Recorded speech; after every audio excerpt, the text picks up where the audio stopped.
3E.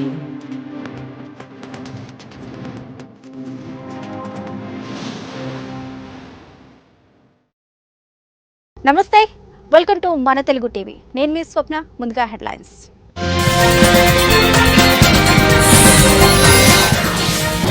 Naxal free India, మావోల encounter పై అమిత్ షా సంచలన పోస్ట్.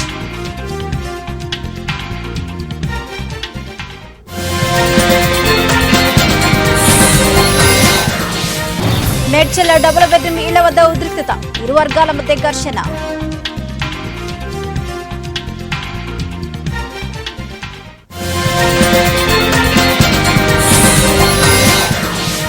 బెట్టింగ్ యాప్స్ వ్యవహారంలో సినీ ప్రముఖులపై కేసులు, మియాపూర్ పిఎస్ లో కేసు ఫైల్.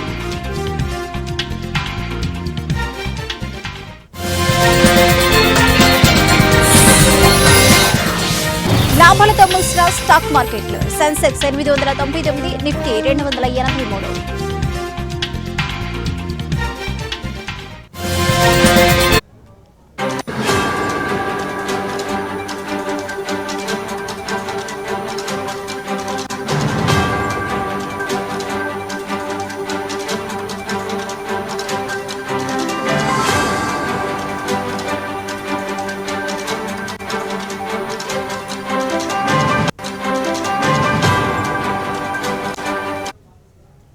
బ్రేకింగ్ న్యూస్ చూస్తున్నాం. ఛత్తీస్గఢ్ ఎన్కౌంటర్ పై హోంమంత్రి అమిత్ షా ఆనందాన్ని వ్యక్తం చేశారు. ఈ రోజు భారత సైనికులు నక్సల్ ముక్త భారత్ అభ్యాస్ దిశలో మరో పెద్ద విజయాన్ని సాధించారంటూ పొగిడారు. వచ్చే ఏడాది మార్చి 31 నాటికి దేశం నక్సల్స్ రహితంగా మారబోతుంది అంటూ పోస్ట్ చేశారు.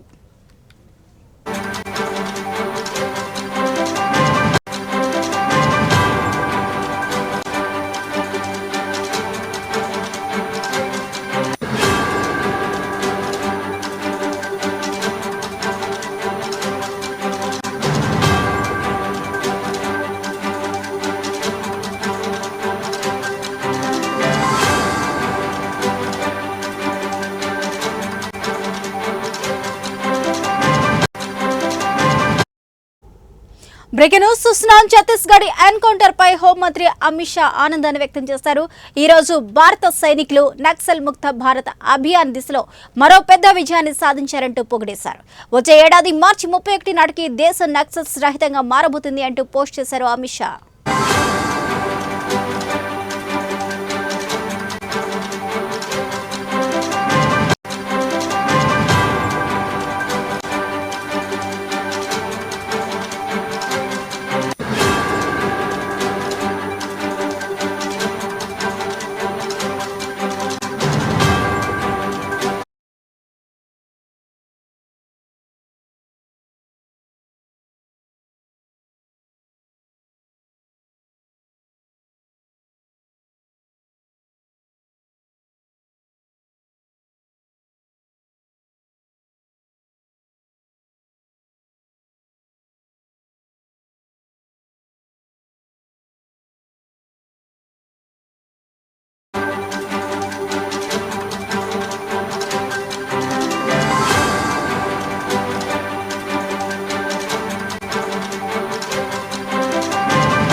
బ్రేకింగ్ న్యూస్ చూసిన మేడ్చల్ జిల్లా మేడిపల్లి పోలీస్ స్టేషన్ పరిధిలో పర్వతాపూర్ డబల్ బెడ్రూమ్ ఇళ్ల వద్ద ఉద్రిక్తత చోటు చేసుకుంది.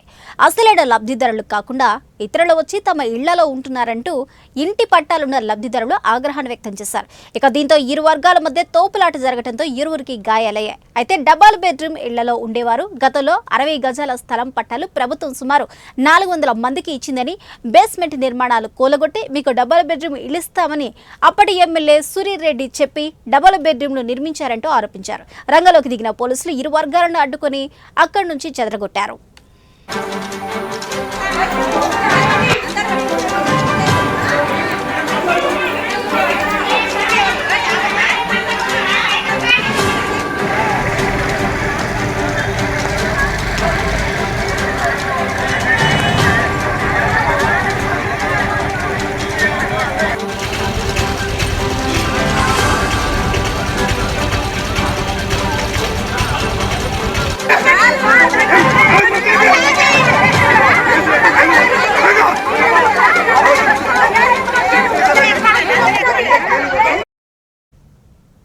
బ్రేకింగ్ న్యూస్ చూసిన మేడ్చల్ జిల్లా మేడిపల్లి పోలీస్ స్టేషన్ పరిధిలో పర్వతాపు డబల్ బెడ్రూమ్ ఇళ్ల వద్ద ఉద్రిక్తత చోటు చేసుకుంది. అసలైన లబ్ధిదారులకు కాకుండా ఇతరులు వచ్చి తమ ఇళ్లలో ఉంటున్నారని ఇంటి పట్టాలున్న లబ్ధిదారులు ఆగ్రహాన్ని వ్యక్తం చేశారు. ఇక దీంతో ఇరు వర్గాల మధ్య తోపులాట జరగడంతో ఇరువురికి గాయాలయ్యాయి. అయితే డబల్ బెడ్రూమ్ ఇళ్లలో ఉండేవారు గతంలో 60 గజాల స్థలం పట్టాలు ప్రభుత్వం సుమారు 400 మందికి ఇచ్చిందని బేస్మెంట్ నిర్మాణాలు కూలగొట్టి మీకు డబల్ బెడ్రూమ్ రూములు ఇస్తామని అప్పటి ఎమ్మెల్యే సుధీర్ రెడ్డి చెప్పి డబల్ బెడ్రూమ్లు నిర్మించారని ఆరోపించారు. రంగంలోకి దిగిన పోలీసులు ఇరు వర్గాలను అడ్డుకుని అక్కడి నుంచి చెదరగొట్టారు.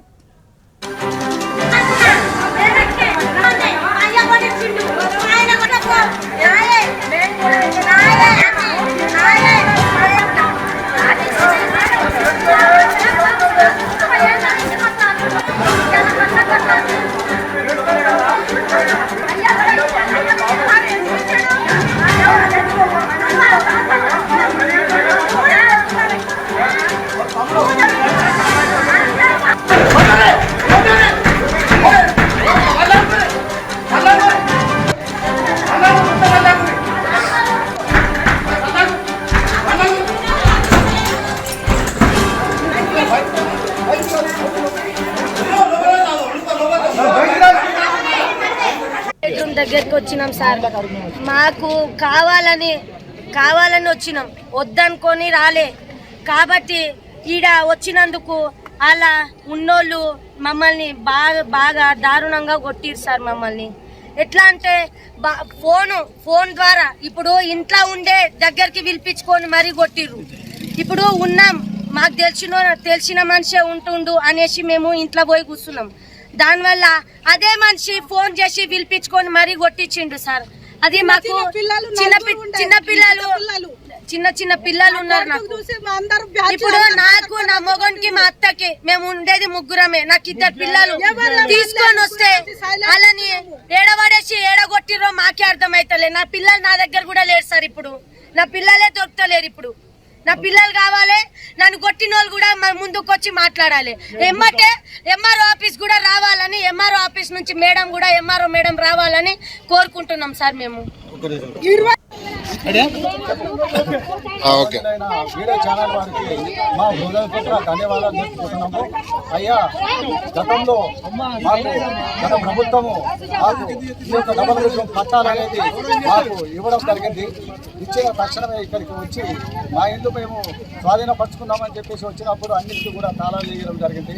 తాళాలు వేస్తే మాకు ప్రభుత్వమే ఇస్తుంది కదా అని చెప్పేసి మేము వెళ్ళినప్పుడు ఇక్కడ ఉన్నటువంటి వాళ్ళు ఇక్కడ అన్నీ కూడా తాళాలన్నీ పగలగొట్టి ఇళ్లలో చొరబట్టడం జరిగింది.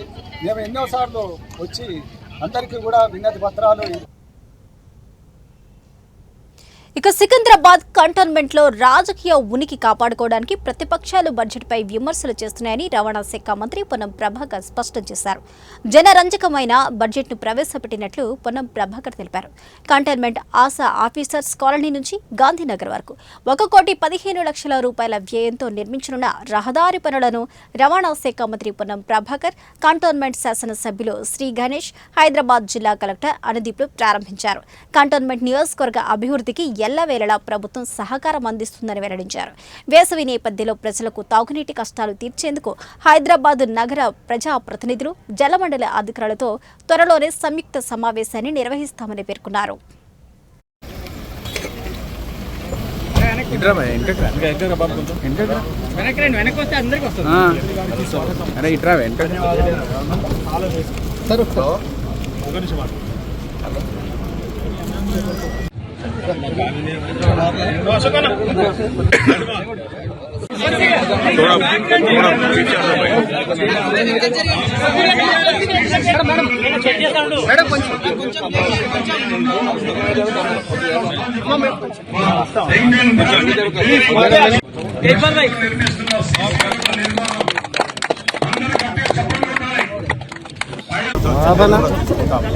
అదేగాక భవిష్యత్తులో ఈ నియోజకవర్గ అభివృద్ధికి కొన్ని నిధులు కావాలని అడిగినారు. 5,00,00,000 రూపాయల నిధులను గౌరవ ముఖ్యమంత్రి గారి సూచన మేరకు శాంక్షన్ చేస్తూ ఉన్నాం.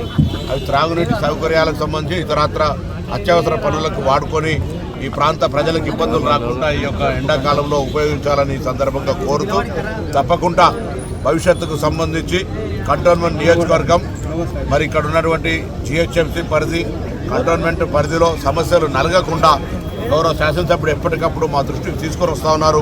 గౌరవ ముఖ్యమంత్రి గారి దృష్టికి తీసుకొస్తా ఉన్నారు.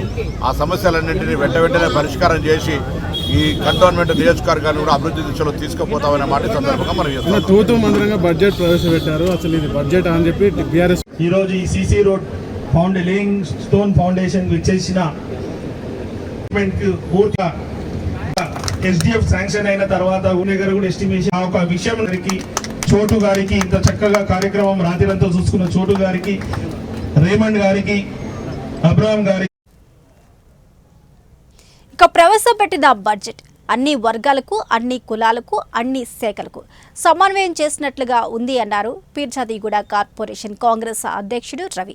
గతంలో ఏ ప్రభుత్వం చేయని పనులన్నీ కేవలం 15 నెలల్లోనే కాంగ్రెస్ ప్రభుత్వం చేస్తుంది అన్నారు. కాంగ్రెస్ అమలు చేస్తున్న పథకాలను చూసి వరవలేక బీఆర్ఎస్, బీజేపీ ప్రభుత్వంపై బురద జల్లే ప్రయత్నాలు చేస్తున్నారు అంటున్న తుంగతుర్తి రవితో 1TV bureau chief Pranay Varma face to face. Telangana రాష్ట్రంలో రెండోసారి కాంగ్రెస్ పార్టీ బడ్జెట్ కేటాయింపులు జరిగాయి. సో మరి రాష్ట్రంలో ఈసారి అన్ని శాఖలకు, అన్ని కులాలకి కంప్లీట్గా కూడా ఒక సమన్వయం చేస్తూ బడ్జెట్ కేటాయించమని కాంగ్రెస్ చెప్తా ఉంది. బట్ ఇది ఏకపక్షంగా వివరించిన బడ్జెట్ అంటూ బీఆర్ఎస్ మాట్లాడుతూ ఉన్నారు. మరి దీనికి సంబంధించి మనతో మాట్లాడేందుకు మనతో పాటుగా తుంగతుర్తి రవి ఉన్నారు. ఆయనతో మాట్లాడే ప్రయత్నం చేద్దాం. ఎవరైనా అసలు ఏంది ఈరోజు కంప్లీట్గా ఏకపక్షంగా వివరించారు అనేది బీఆర్ఎస్ పార్టీ నాయకులు మాట్లాడుతూ ఉన్నారు. బడ్జెట్లో ఏకపక్షంగా వివరించడం మత్స్యకామర్లు వచ్చిన వాళ్ళకి లోకం అంతా పచ్చగా కనిపిస్తున్నట్టు వాళ్ళు చేసిన గత ప్రభుత్వంలో చేసిన ప్రతిదీ కూడా ఇప్పుడు మేము కూడా అదే చేస్తున్నాం అనేసి అనుకుంటున్నారు. అన్ని కులాలకి, అన్ని షెడ్యూల్స్ కూడా అందరు కూడా సమన్వయం జరిగింది. ఇక్కడ ప్రతిదీ కూడా అందరూ గమనిస్తూ ఉన్నారు.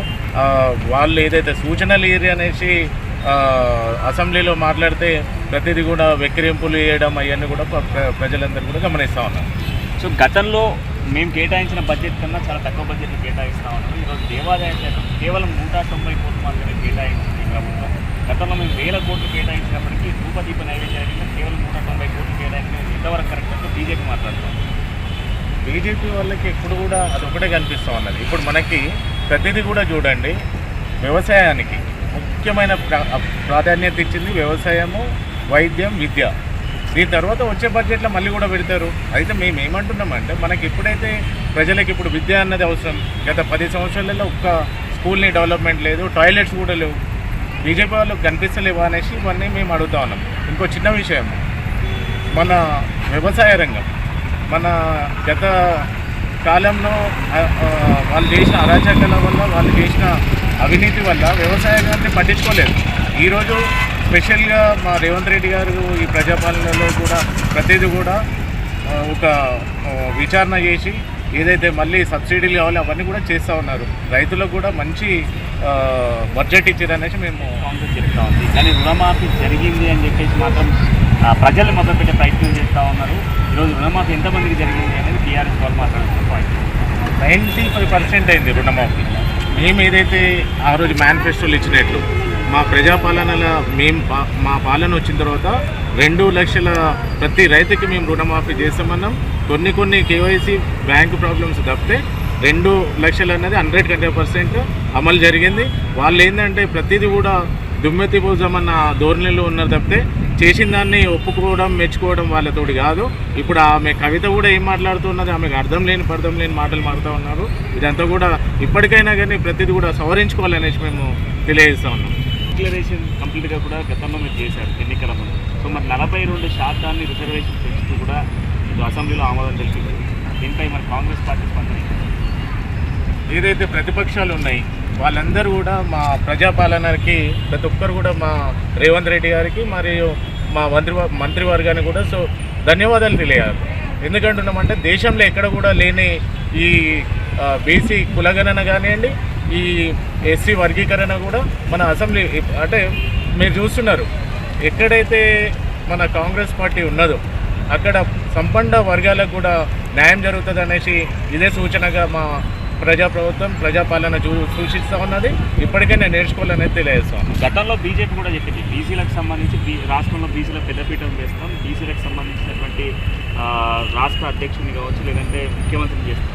బట్ ఈరోజు బీజేపీ గతంలో ఎత్తుకున్న పాయింట్ని ఈరోజు ఫుల్ ఫ్లెజ్గా పోరాటాల అనంతరం కాంగ్రెస్ ఒప్పుకుంది అన్నటువంటి పాయింట్ అక్కడ మాట్లాడుతున్నాం. బీజేపీ నాయకులకి ఒకటి చిత్తశుద్ధి ఉంటే ఈరోజు గత ఒక 15 నెలలు అవుతుంది ఇప్పటివరకు మా ప్రజాపాలన మా రేవంత్ రెడ్డి గారు సీఎం అయ్యి ఇప్పటివరకు కేంద్రంలో ఉన్న మంత్రివర్యులే ఇక్కడ ఏదైతే మనకి అధ్యక్షులు రాష్ట్ర అధ్యక్షులు ఉన్నారు. కానీ ఇప్పటివరకు ఎందుకు మరి ఆ రాష్ట్ర అధ్యక్షులను మార్చలేకపోతూ ఉన్నారు? వాళ్ళ దగ్గర చిత్తశుద్ధి లేక వాళ్ళు ఏది పడితే అది మాట్లాడుతున్నారు. సో మరి డిక్లరేషన్ కంప్లీట్గా 42% డిక్లరేషన్ దీనిపై మరి కాంగ్రెస్ పార్టీ ఏ విధమైన కార్యక్రమం చేయాలి? మేము ఇప్పుడు ఏదైతే మా ప్రజాపాలన ఇచ్చిన దాని ప్రకారం ప్రతిరోజు ఈ వారం రోజులు కూడా సంబరాలు కూడా చేస్తూ ఉన్నాము. ప్రతి విషయంలో కూడా మేము ప్రజల దగ్గరికి పోతాము. ఇంకేమన్నా దాంట్లో లోతుపాట్లు ఉంటే కూడా సవరించుకుంటామని తెలియజేస్తాం. రైట్. సో మొత్తానికి బీసీలకు సంబంధించి 42% రిజర్వేషన్, అదేవిధంగా ఈరోజు కేటాయించినటువంటి బడ్జెట్, ఈ రెండు కూడా ప్రతి కులాన్ని అందరినీ కూడా సమన్వయం చేస్తూ కాంగ్రెస్ కేటాయించింది. ఈరోజు చిత్తశుద్ధి లేనటువంటి అటు బీజేపీ అండ్ బీఆర్ఎస్ రెండు కూడా ఏదైతే ఏం చెప్పాలో అర్థం కానటువంటి సిచ్యువేషన్స్లో, వాళ్ళు ఏం మాట్లాడాలో కూడా అర్థం కానటువంటి సిచ్యువేషన్స్లో కాంగ్రెస్ పార్టీపై బురద జల్లే ప్రయత్నం చేస్తుంది అట్లు కూడా మాట్లాడుతూ ఉన్నారు. సో మొత్తానికైతే బీసీ డిక్లరేషన్కి సంబంధించుకోవచ్చు, బీసీలకు ఇచ్చినటువంటి హామీలు కావచ్చు, ఇవన్నీ కూడా కాంగ్రెస్ పార్టీ నిర్వహిస్తుంది అంటూ కూడా ఫిర్యాదు కూడా కాంగ్రెస్ పార్టీ అధ్యక్షుడు రవి మాట్లాడుతున్నారు. నెల్లూరు జిల్లా ఆత్మకూరులో కొండను కొల్లగొట్టి అక్రమ గ్రావెల్ అమ్ముకుంటూ చదును చేసిన స్థలాన్ని ప్లాట్లుగా విక్రయిస్తున్న వారిపై చర్యలు తీసుకోవాలని కమిషనర్కు ముస్లిం లీగ్ పార్టీ వినతి పత్రాన్ని అందజేశారు. ఆత్మకూరు మున్సిపాలిటీ పరిధిలోని తిప్ప అక్రమాలకు గురవుతుందని ఆరోపించారు. కొందరు కౌన్సిలర్లు ఉన్న గ్రావెల్ను అమ్ముకోవడం, చదును చేసే స్థలాన్ని ఫ్లాట్లుగా చేసి అమ్ముతున్నారని అన్నారు. అధికార పార్టీ కావడంతో అధికారులు చూసి చూడనట్లు వ్యవహరిస్తున్నారని, వారిపై చర్యలు తీసుకోవాలని ముస్లిం లీగ్ పార్టీ నాయకులు కమిషనర్ గంగా ప్రసాద్కు వినతి పత్రాన్ని అందజేశారు.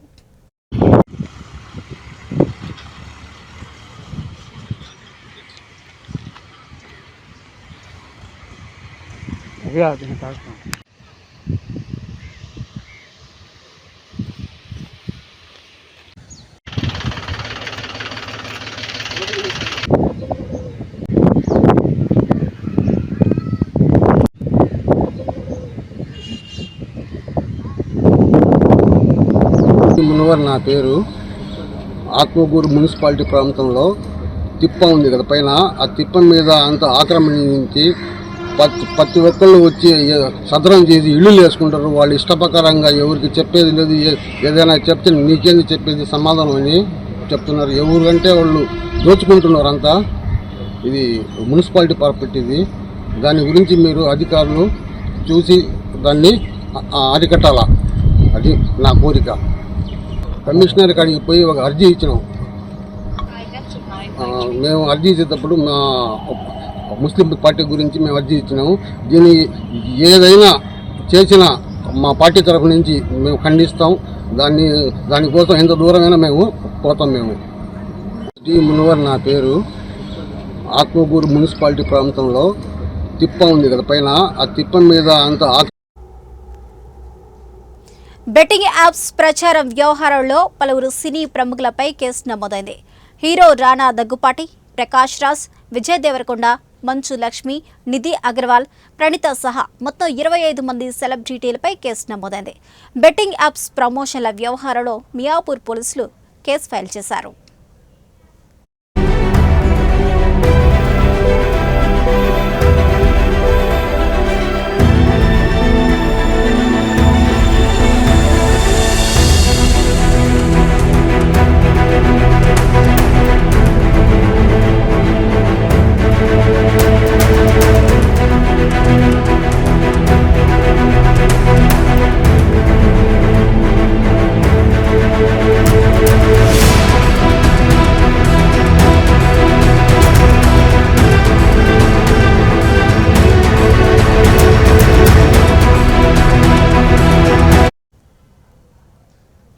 యాదవ్ జాయింట్ యాక్షన్ కమిటీ నూతన గ్రేటర్ హైదరాబాద్ అధ్యక్షులుగా రాయిని సునీల్ యాదవ్ను ఏకగ్రీవంగా ఎన్నుకున్నారు.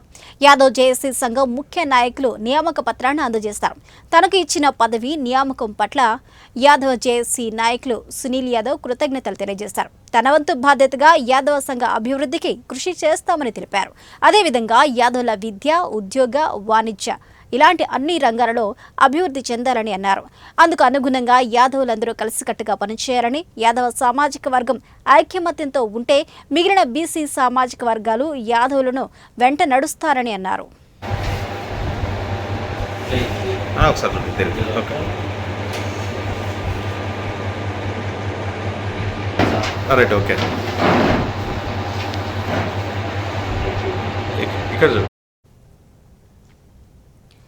ప్రభుత్వం ఎంతో ప్రతిష్టాత్మకంగా నిర్వహిస్తున్న 104 health service mobile medical camp నామమాత్రంగానే చూస్తూ ఉన్నారు. ముఖ్యంగా ఈ క్యాంపులో 5 మంది సిబ్బంది ఉండాలి. ఒక doctor, HP, ANM, ASHA volunteer, welfare assistant ఉండవలసి ఉండగా డాక్టర్ పరిశీలించి మెడిసిన్ ఇవ్వాల్సి ఉంటుంది.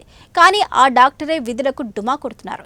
ఇప్పటికైనా ఉన్నతాధికారులు మొబైల్ మెడికల్ క్యాంప్ సక్రమంగా జరిగే విధంగా చూడాలని నెల్లూరు జిల్లా ఉదయగిరి నియోజకవర్గం ప్రజలు, గ్రామస్తులు కోరుతున్నారు.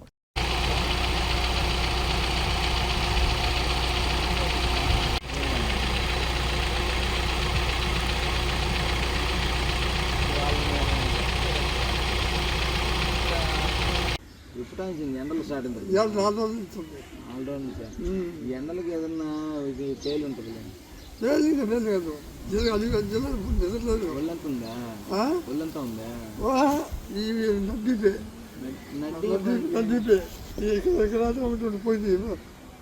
అది ఎండకే నా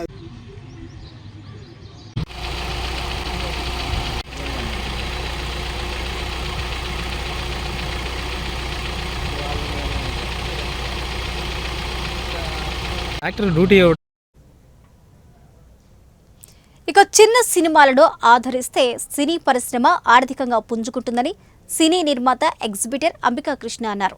ఏలూరు నగరంలో శ్రీ వెంకటేశ్వర స్వామి దేవాలయం, శ్రీ సిద్ధిదాత్రి క్రియేషన్స్ బ్యానర్లలో నిర్మిస్తున్న చిత్రానికి అంబికా కృష్ణ పూజలు చేశారు. సినిమా నిర్మాతలు జంధ్యాల గంగాధర్ శర్మ, వట్టి శ్యాంబాబు, సినిమా డైరెక్టర్ జిత్తిగా వెంకట్, సినీ హీరో అరవింద్, హీరోయిన్లుగా కృష్ణ, పావని వ్యవహరిస్తున్నారని, ఈ సినిమాలో ఏలూరు జిల్లాలోని నిర్మించడానికి రుణాలకు సిద్ధం చేసుకుంటున్నామని తెలిపారు.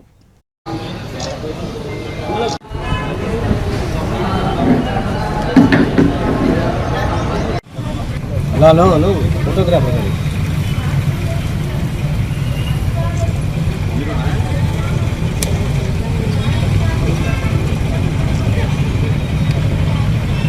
దాతారం సర్వసంపదాం సర్వమంగళమాంగళ్యే శివే సర్వార్థసాధికే శుభముహూర్తాకాలే సూర్య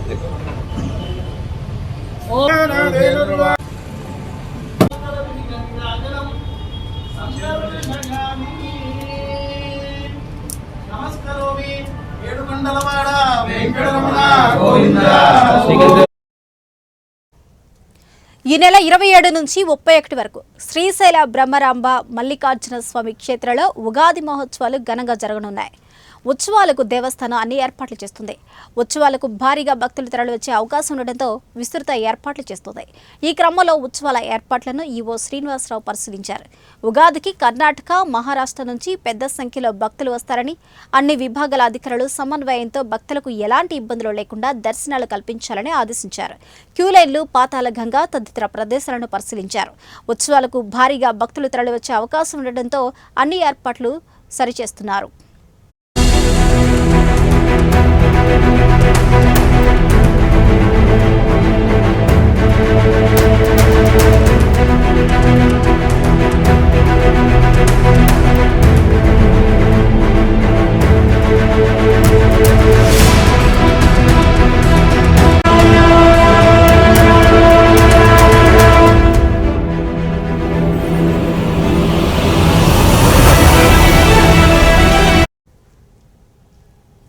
ఆర్టీసీనే నేరుగా విద్యుత్ బస్సులను నిర్వహించేందుకు అవకాశం కల్పించాలని, బడ్జెట్ కేటాయింపులు చేయాలని, రవాణా రంగ కార్మికులకు ఒక సమగ్ర సంక్షేమ చట్టం చేయాలని డిమాండ్ చేస్తూ all India road transportation workers federation ఈ నెల 24న చలో పార్లమెంటు కార్యక్రమాన్ని చేపట్టనుంది.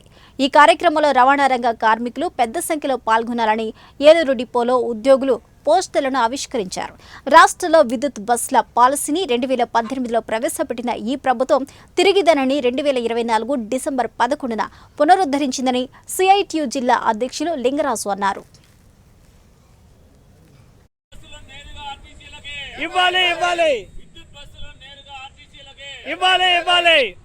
వర్ధిల్లాలి స్టాఫ్ అండ్ వర్కర్స్ ఫెడరేషన్, వర్ధిల్లాలి స్టాఫ్ అండ్ వర్కర్స్ ఫెడరేషన్.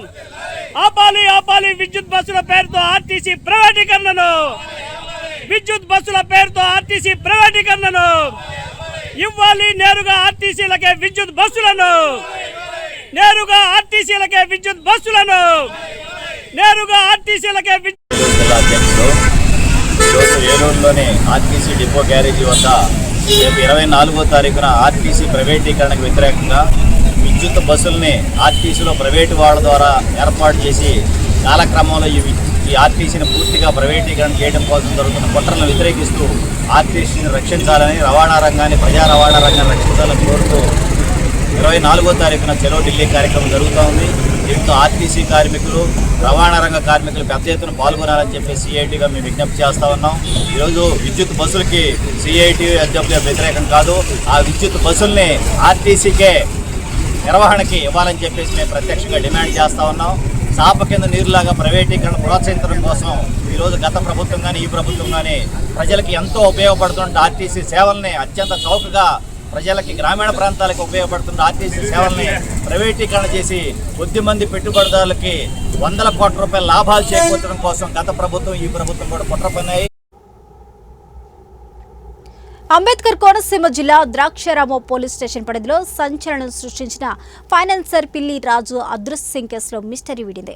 ఆర్థిక ఇబ్బందుల నేపథ్యంలో ఈ నెల 17న తన ఇద్దరు పిల్లలను స్కూల్ నుంచి తీసుకువస్తూ రామచంద్రాపురం మండలం నీలవర్తిపాడు వద్ద కాలువలోకి తోసివేశాడు. ఈ దారుణంలో 6 ఏళ్ల కుమార్తె కారుణ్య మరణించింది. అనంతరం పారిపోయిన తండ్రి రాజు కోసం 2 రోజులుగా పోలీసులు 5 బృందాలుగా గాలిస్తున్నారు. యానాం ఎదురులంక వంతెనపై అతడు బైక్ను బంధువులు గుర్తించారు. ఆత్మహత్య చేసుకున్నాడని భావించి గోదావరిలోనూ మృతదేహం కోసం గాలించారు. అయితే బ్రతికే ఉన్న పిల్లి రాజు ఇవాళ రాధయ్యపాలలో బంధువుల వద్దకు వెళ్లి వారి ద్వారా రామచంద్రపురం డీఎస్పీ రఘువీర్ సమక్షంలో పోలీసులకు లొంగిపోయారు. జాగ్రత్తలు మేము తీసుకుంటాం.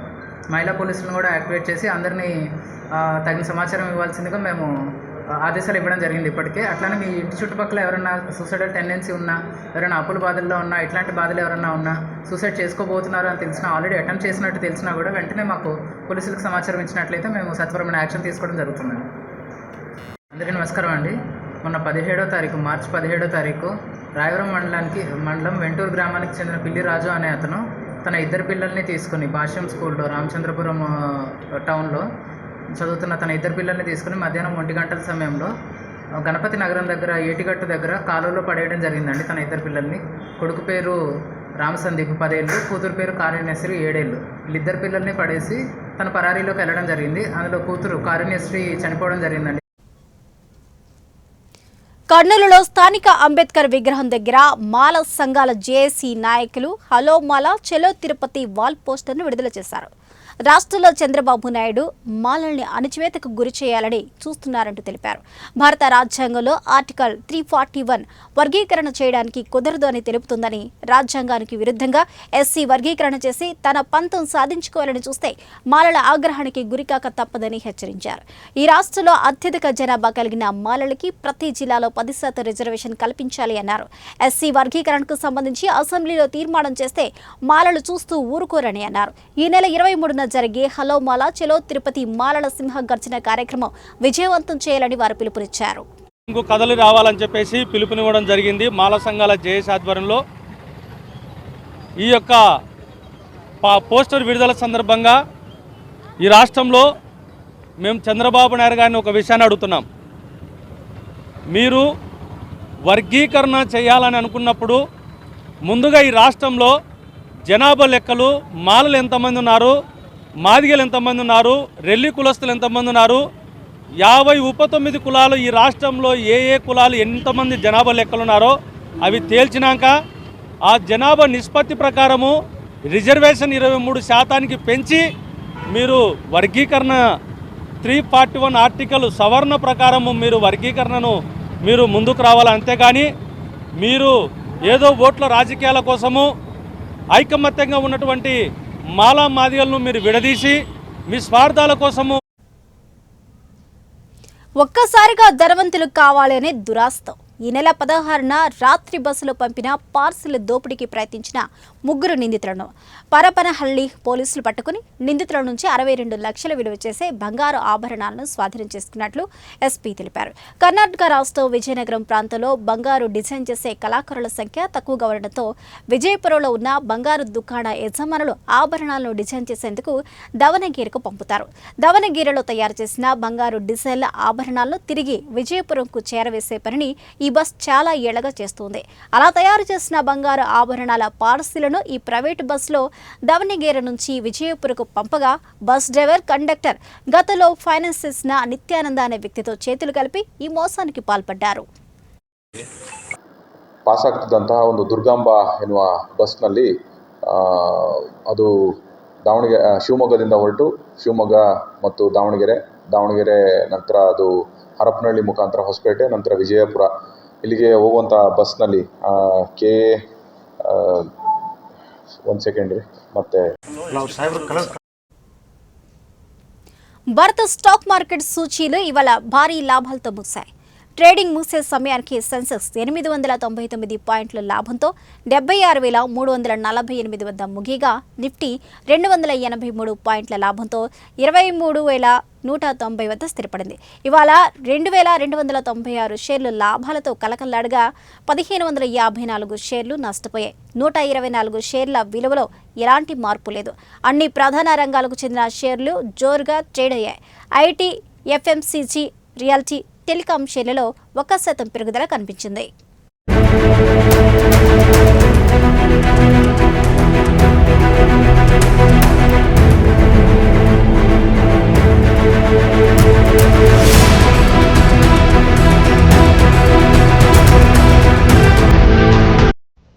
ఇవి ఇప్పటివరకు నా బులెటిన్ అప్డేట్స్. కీప్ వాచింగ్ మన తెలుగు టీవీ.